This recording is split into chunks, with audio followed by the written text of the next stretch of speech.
Phobos Marines just got freaking good, and I'm going to be running you down through all of the ways to be running these sneaky Marines and making some really exciting things happen on the tabletop. Guys, welcome back to Happy Corrupt Wargaming. I'm Jonathan, I'm your host, and I am here to teach you all things tactical and strategic about Warhammer 40,000 because my mission is to make sure that each and every single one of you has access to top of the line coaching and information so that you can maximize your experience in Warhammer 40,000. Guys, super exciting thing just happened with the balanced data slate. A lot of data sheets changed, and some detachments changed as well. It made the Phobos Marines finally get their moment in the sun. Phobos Marines historically have just been infiltrators. Like, yes, everyone knows infiltrators have been good with their 12-inch bubbles. Hilariously, with this new balanced data slate, infiltrators are kind of like a little bit less useful now. With the disappearance of your 3-inch deep strikes, well, do you really need the 12-inch deep strike denial? Because a 6-inch deep strike is a much easier distance to screen than a 3-inch. So that's really funny. And then some of your other Phobos Marines suddenly get very spicy indeed. So we're going to run through all of these things. Some things that I'm really excited about, honestly. And one other quick just detail before we really dive in. I'm actually super excited to talk about how you run Phobos in melee detachments. Hilariously, I think they're much better in melee detachments than they're going to be in your sneakier detachments like Vanguard, for example. So without further ado, I'm going to go through every single one of these Phobos units. I'm going to talk about the strengths, weaknesses, and I'm going to get you playing them on the tabletop with some interesting and cool strategies. So let's look at the Librarian in Phobos armor. This is one of my favorite models in the entire freaking game. And it's always made me kind of sad because even though he's got a really cool ability, just the units he attaches to they really don't tickle me. Do you know what I mean? Tickle me in a good way, at least. All right, but he's always super cool. He's going to give loan op to the unit that he is leading, and that is a very powerful ability. If you don't think it's powerful, you're wrong because it's powerful. There's a lot of things that he can attach to. So if you're looking at the units that he actually can run with, he gets to go with Eliminators, Incursors, Infiltrators, and Reivers. But man, just having loan op and the stealth keyword to his unit. Sorry, I forgot about that. And he also gets a forward field depending on psychic attacks, which is not nothing, but it's nothing super important. The guy is really fascinating. For 70 points, he gives us quite a few combinations. Now, the problem with him is that he lacks the necessary keywords to make him super interesting. So he doesn't have Scout, and he also doesn't have Deep Strike, but he does have the Infiltrate keyword. So if you wanted to attach him to some infiltrators and actually infiltrate them and not leave them on your home field, it's a fairly interesting option. You're probably not running with Incursors just because the second you do, suddenly your Incursors can no longer scout, which is a problem. You're probably not running him with your Reivers because the second you do, your Reivers can't deep strike in or scout or anything like that. So he's a little interesting. There is a little bit of play with him with a Eliminator unit though. So I'm actually very interested in running him with Eliminators. So if I was going to run the Primaris Phobos Armor Librarian, one, I would do it because his model is awesome, but two, I would do it in one of these two different ways. One, in Deathwatch, because in Deathwatch, since you can pick up units into Deep Strike and then drop them back on the board, you can do it to either two kill teams or to one normal army unit. Well, you could actually do that with him attached to a single unit or just solo even realistically, and then you could just set up for secret missions so he gets kind of interesting there. And when they deep strike back down in, they also have the loan up, so most of the time if it's a turn 4 turn 5 deep strike, well, there's no way your opponent's ever going to be able to interact with them by getting within 12 if you're strategic about it. So it gives you really cool options for getting yourself some nice secondaries or some other things like that. But honestly, you'll probably do a cheaper job just by taking a Calidus, so it's like but then he has a very interesting use case in the Librarius Conclave. Something that a lot of people really weren't thinking about is some of the stuff that you can do in Librarius Conclave. So one thing that we can do is we can attach him to Osei Eliminators. So now our Eliminators, which already have stealth, they're also loan op. So this gives us the opportunity to have our Eliminators actually stay still, just standing out in the middle of the open, which means perhaps they'll actually finally get to use their ability, which is, give dev wounds to their guns when they remain stationary for once in their entire freaking lives. Not to mention, since he is a librarian keyword, he gives you access to the Librarian's Conclave stratagem, which allows you to do effectively the 18-inch grenades. And he has the grenades keyword, so then you can throw grenades. So this little thing can actually put out a crazy amount of mortals. Basically, you'll get to roll 12 dice, and every 4 up is going to be a mortal wound. That is not freaking bad. And then the unit that he's attached to is Lone Opt, and they get to shoot and scoot. It's a really, really interesting little combination that is pretty cool, and it's really not an expensive package, so I do kind of like him there. Let's talk about the Lieutenant and Phobos armor. This young man with the skull face, he is trying to steal my heart, and that's a little weird because I've got other people who are trying to steal my heart, and this guy's just really going for it. He's become beast mode in the latest update, strictly because of who he can attach to. And I think I'm going to go through the full Reiver combo when we actually get to Reivers, but just as a few highlights, let me talk about this dude. He's got all the keywords that you need. First off, he's got Deep Strike, he's got Infiltrate, Homeboys got Scout. This freaking rocks. And this is something that just no one else really has. All the other characters they have one keyword, but they don't have all the keyword, and it's just really, really frustrating. So he can Deep Strike, he can Infiltrate, he can Scout. Too bad he can't lead Scouts. Oh my gosh, how awesome would that be if you could lead Scouts with a character? That would be sick. But I digress. So he also has some really fun abilities for us. First off, yeah, we're always going to want to run him with Reivers. It would be interesting if you could attach him to Eliminators and possibly get like a double shoot and scoot, but you can't. So you want him with Reivers. Because his shoot and scoot ability, unlike basically every other shoot and scoot ability in the entire freaking game, does not make you ineligible to charge. This is freaking powerful, okay? In your shooting phase, after this model's unit has shot, if it's not within engagement range of any models, it can make a normal move up to D6 inches. What does this mean? Well, it means whatever unit he's attached to, they can come in from Deep Strike, they can shoot, they can move D6 inches, and then they can charge. Now, thanks to the glow up of all like your paired combat blades and all those things, suddenly your Reivers, which you're going to attach him to, are going to be at AP1. He has AP1. On his combat blades, he has sustained hits. He's also a lieutenant, so he gives the unit lethal hits. So now he has sustained hits at lethal hits, and he's giving lethal hits to his unit. This becomes an amazing, amazing assassination unit that just does awesome things. And this guy, not that expensive, pretty freaking cheap. He's 55 points. I would not be surprised if we don't see him go up by a lot of points in the next status slate. So use him while you can. He loves Liberator Assault Group. He loves Gladius. Basically, he loves any detachment that is going to make him a lot killier. He's also an interesting character to put like your damage dealing enhancements on. So say you have an enhancement to add +1 strength, +1 damage. It's a really, really fascinating character to put that on. I think it's the Honor Vehement from your freaking Gladius. It's not a bad option. I don't remember if that can go on the Lieutenant. Just bear with me, but you know the theory of what I'm saying. Your bonus damage on his attacks makes a really big difference.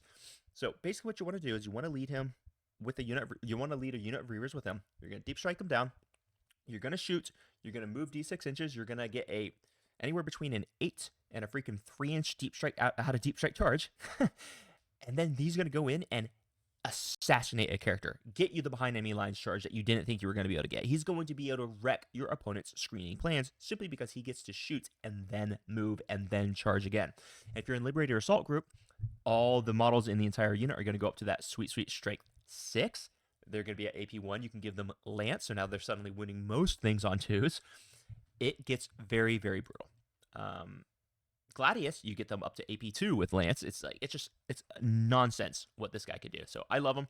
For the full package, he's just beautiful. Let's talk about the Lieutenant and Reiver armor. Sadly, not nearly as beautiful. The model's not bad. The model's dumber than the cool skull face, though.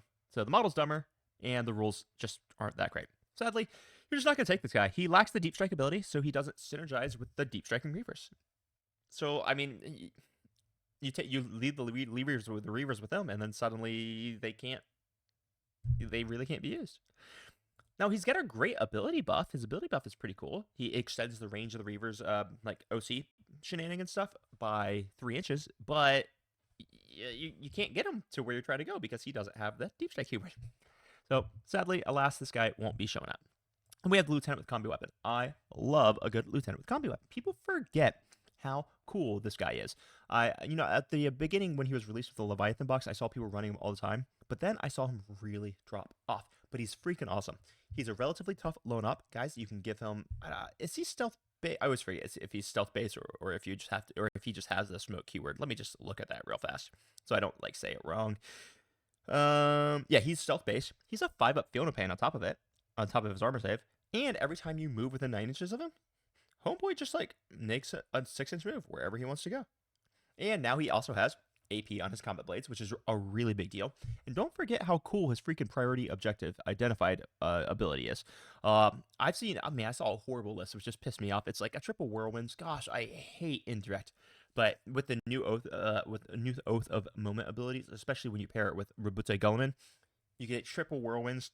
You just nuke 2 units. You make sure that you priority objective your opponent's natural expansion. So you're always going to be +1 to wound, rerolling wound rolls of 1 with those whirlwinds. It's just, you'll annihilate anything with indirect. It's just disgusting. I hate it.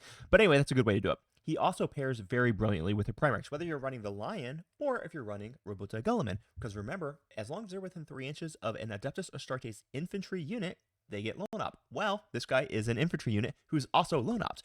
So he's the lone op character that's giving lone up to a Primarch. You can actually walk him in front of the Primarch to make sure that you screen out so that if your opponent wants to try to do like a 12-inch deep strike or a 9-inch deep strike and shoot your Primarch, well, you can actually screen them past the 12 inches of the Primarch himself to be able to shoot the Primarch. Boom. That's a problem, right? So it's actually really, really fascinating. Really, really fascinating little combinations that you can do with them. Lots and lots of things. We love them. And I run them. All right, let's talk about the Captain of Phobos armor. Once again, just sad. Now, this guy is lore. He is canon now. I forget his name in Space Marine 2, the game, but I actually really enjoy the fact that he is a canon character now. But the model's sick. The model's just badass. And he's just problematic. He doesn't synergize. He can infiltrate, but he can't scout. He can't deep strike. I would say he likes being taken in the Vanguard detachment because you can give him the lone op enhancement, which is cool. He has a 3-unit redeploy. Redeploys are always useful, but the problem is that your redeploys, they always happen before you know who goes first, so it's much less useful.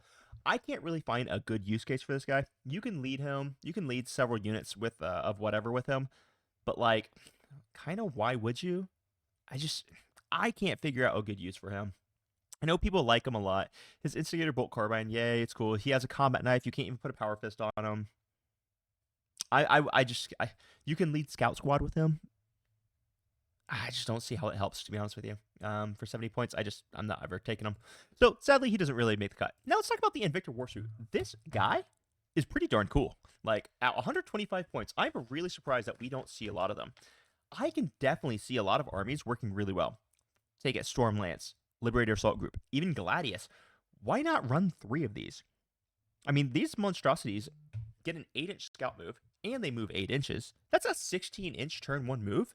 And then in those detachments, you can get advance and charge, which means these guys can go 16 inches, advance, and then still charge. The Alpha Strike potential of them is pretty brutal, to be honest. Stack them with the Flamers. I think you always take the Flamers. I don't think you take the autocannon. The Incinerator Cannon with the D6 plus 3 shots is actually really, really good. Man, they only have a 3-up armor save. Their toughness is a little bit lower than you might want, but at the point cost of 125, they are just really, really fascinating. We haven't been seeing people take them. I don't think it's because they're bad. I just think it's because we haven't seen people taking them. I'm working on a list right now where I just want to run 3, and I want to start with that.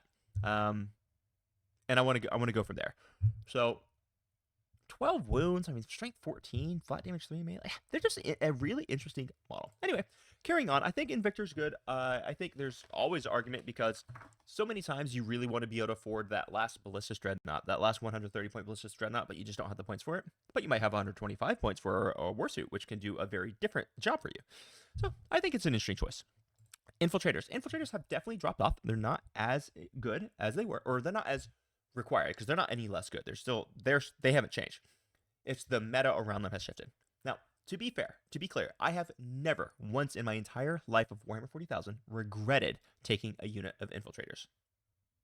I also thought they were 100% auto include in the most recent until the most recent balance status late, because previously we were looking at Grey Knights, we're looking at Hypercrypt, we're looking at Demons, we're looking at Uppy Downy, all over the place. Everyone and their mother has a 3-inch deep strike. Inceptors, everything. So now that 3-inch deep, Aquilons, oh my gosh. But now that 3-inch deep strike is largely just gone, guys, screening a 6-inch deep strike is not hard.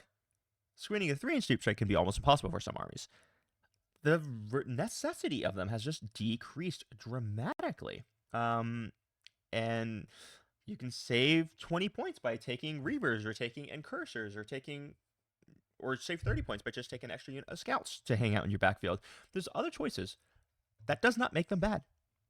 That doesn't make them bad at all. Now, they are still useful. They pair quite well with a Phobos Librarian.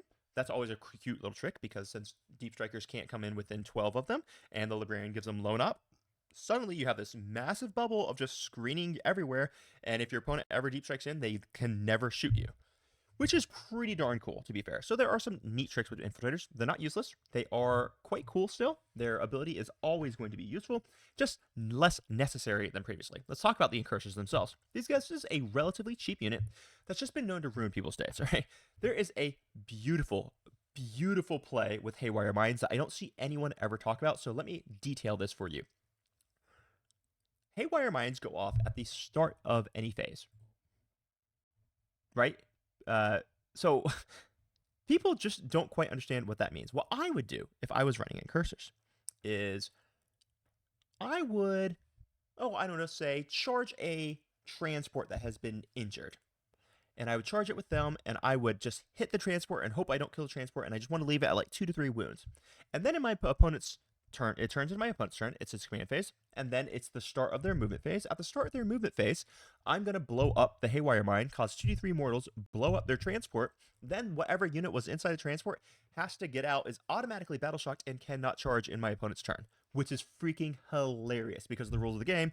If you get out, if you are ever have to emergency disembark from a transport, then you're automatically battle shocked and you're ineligible to charge that turn. It's just super, super funny, and it can really screw up people's game plans. And Incursors, being as fast as they are, they have the ability to do it because they have Scout 6, which means you can actually even start them in Impulsor. Scout the Impulsor 6 inches at the start of the turn, disembark 3 inches, move 6, so they've effectively moved 15 inches, and then you can charge something with them. And if you're playing one of the advance and charge detachments, you can actually advance and charge them. It's a really interesting trick that I have used multiple times, so it's really quite cool. Also, in addition to that, their natural ability of +1 to hit is just super useful, especially when there's just multiple units that you really want to oath, but you only have one oath unless you're playing Guilliman. Blech. So that could really help boost your damage output. Can be helped to counteract things like stealth, things like that. So I like Incursors. I think there's a lot of value for them, especially since Infiltrators are no longer necessary, in my opinion. That doesn't mean they're bad, but they're no longer necessary. Or like required. I think I might start running some more Incursors in the battles. So that's Incursors. Eliminators. Now this is another one of those units. They are useful, but they tend to be overshadowed by other units. Now, when they're paired with a Phobos Librarian, especially in the Librarian's Conclave, we kind of talked about the combo already, it becomes very interesting because suddenly you don't have to really hide them because they can just stand still, not be shot. Then they might actually be able to start utilizing their dev wounds when they start shooting, which is pretty cool. It's still not anything super reliable, but quite cool. But then, once again, like in Librarius, we have the grenade ability. Then we have the psychic grenade ability. I forget the name of the strat for Librarius Conclave specifically. And then they shoot with dev, and then you get to scoot them. It's really interesting how much you can put out with that unit of Eliminators. And then lastly, let's talk about the Shazam. This is the big deal. These are the Reivers. Guys, the Kings are here. Finally, this is the age of the Reiver. It is time for them to take place. The addition of AP to their weapons dramatically changes their use case. Suddenly, these bad boys can just cleave through infantry. And their new ability is very useful for stealing objectives. Their new ability, for those of you who don't know, let me just read it to you verbatim so nobody gets super frustrated or anything. Basically, what they did is they decided to take away their aura of battle shock at -1, and now you have a 3-inch aura of -1 to your OC as long as it is not a oh darn it, what do you call it? Monster or vehicle. So, Terror Troops. While an enemy unit is within 3 inches of one or more units with this ability, subtract 1 from the OC characteristic of models in that enemy unit. Now, interestingly enough, here, let me just I'm going to take a quick screenshot and just paste this on the slide so you guys can see. I should have done this previously, but whatever. You guys will live. So if you read that right there, maybe I make it a little bit bigger for you. Boo, boo, boo, boo. There it is. It's not capped. So you can take a unit that has OC1 and you can drop into OC0 with it. That's pretty dang cool. So there's no minimum of OC of a unit cannot be reduced to below OC1. So that's very, very powerful. I love it. So these guys, I'm always going to be deep striking them in. I'm going to have them led by a Phobos lieutenant. That's going to give them lethal hits. They're going to charge. They're going to drop in, shoot their pistols, which weirdly have precision. They're going to charge in. They're going to do their D6 move to get extra range. They're going to charge in. If I'm running in the Liberator Assault group, they're going to go up to Strength freaking 6, and they're going to have Lance when I charge. I'm definitely going to spin the strat for them. They already have a lethal from the Phobos Lieutenant. It gets nasty. You can also run this in Gladius very, very easily, because when they charge, you can give them 1 CP for Lance and even +1 AP if they're in Assault Doctrine, which makes them also very disgusting. They're still going to have lethal because of the Lieutenant. This unit just slaps, guys. It's really, really, really good. Firestorm, you can give them +1 to wound when you're taking an opponent's objective. It's just super, super nice. And the ability to just to have them in a certain location. You can tag even elite infantry, and let's say the elite infantry has to put their attack somewhere else and split fire to the Reavers. As long as one Reiver lives, those elite infantry, which only have an OC of 1, now have an OC of 0, which means they can't hold the objective in their turn. It's so brutal, and it's such a interesting tactic. If you want to stack it all together, they have 20 Strength 4 AP1 attacks with lethal and precision. The Lieutenant will have another 5 attacks with lethal and sustained hits. If they're going to an Oath of Moment target, you can fish. If you're running, say, a Liberator Assault group, that suddenly is 25 attacks and not at Strength 6, and the Lieutenant is going to be 6 attacks at Strength 6. It's a lot, and there's a lot of ways you can buff these. I love Reavers. This is the time of the Reiver. It is the age. Guys, these were all of the Phobos units. Think about some of the combinations I gave you an idea for of how to run them. Not all of the Phobos units are great, but there's a lot more usability in them now at post-balance status slate. So I really hope you give them some attention, give them some love. Try those Invictor warsuits out, because in all reality, they're good enough for the table. They really are. People need to be. I think we need to. It's time to start seeing them at 125. They're pretty freaking cheap. So with that, I'm going to take off, and I hope all of you have an amazing rest of your freaking weekend. Crump on. Bye bye.